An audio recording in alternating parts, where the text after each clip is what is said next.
So hi guys, good morning. Today is Sunday and kasama natin si Sir Vince from Clark, Pampanga.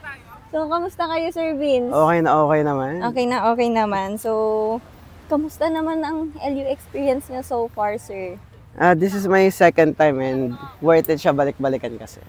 Worth it. Ano po yung feeling niyo, sir? Naging memorable sa pag-LU niyo, sir? LU siguro yung nightlife dito. Nightlife. Yung vibe. Yung vibe. So na-try niyo ba yung mga pinupuntahan dito, sir, or yung mga ginagawa dito sa LU? Yes. Surfing, ganun, sir. Kahapon nagpunta kami sa Halo-Halo. And then sa Lighthouse. And then sa Temple. Kamusta naman, sir? And yeah, maganda yung view. Like, di ko akalain na may ganito pala sa norte dati. Sa second time ko na dito, then kahapon ko lang napuntahan yung mga places na yun. May mga pinagkakabalahan ba kayo sa life, sir? Oo. As of the moment, network engineer ako sa Clark. And then, table tennis, syempre. Hobby niyo yun, sir, or ano niyo po talaga? Sports ko talaga. Sports mo talaga. So, sir, may mga tatanong lang ako. Okay ba yun, sir? Sure. Pero medyo malalalim to, sir. Ay, gusto ko yan. For our ano lang to. Sige. Sa life. Ganon. Sige. So, first question, sir. Kung may battery percentage sa noo mo, ilang percent ka na lang ngayon? Ilang percent? 100 kasi nakapagdagat ako kanina eh. So, full charge tayo by the sea. So, parang feeling nyo ba, sir, nakaka-help talaga ang pagdadagat, sir, para ma-recharge, gano'n? Oo naman, kasi, di ba, yung dagat nakaka-relax, di ba? Nakaka-relieve ng stress. And at the same time, nakakapag-isip-isip ka kung ano pwede mong gawin sa mga next day mo or next month mo. You can also set your goals here, di ba? So, Para magiging memorable yung ma-refresh ang LU. mind. So, why not, after mong ma-reach yung goal na yon, then come back here for another goal, right? So, yun. So, okay po. Sir, anong ginagawa mong solusyon para hindi ka sumuko kahit minsan feeling mo gusto mo na lang matulog ng isang buwan? Ako syempre, iisipin ko, bakit ko ba ginagawa yung mga bagay na ginagawa ko? Like for example, I'm working because of my family, syempre.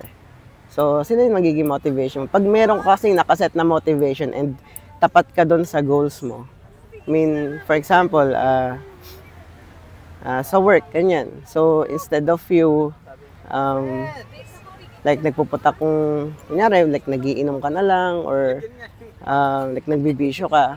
So, why not using those time thinking na ano ba pwede kong gawin sa susunod? Yeah, kung ano ba. So, let's spend our time na much better, mas okay. Ganyan. So, that's for me. So, parang hindi mo sasayangin yung mga oras naman. mo sa hindi Naman. makabuluhang bagay. Yes. So, ito naman. Di nga natin akalain na 2025 na ngayon, di ba? Parang sobrang bilis lang, di ba? Parang kahapon. Like parang nung nakaraan, lockdown lang, di ba? Yes, di ba? Yun. Ikaw ba, sir, ano ba yung ginawa mong coping mechanism nung pandemic, sir? Coping mechanism, actually, frontliner ako nun. Kasi sa hospital ako before nagtatrabaho. So yun. So, proud naman ako na at least naging part tayo ng frontliners before, di ba? Nakaka-proud din yun, sir, no? Isa ka sa mga, nililook up. Yes. So, ito naman, sir. Kung makakausap mo naman ang sarili mo kahapon, anong motivational speech ang ibibigay mo within 5 seconds lang po? Within 5 seconds, I think, before you put anything into your life, like imagine that it's already there.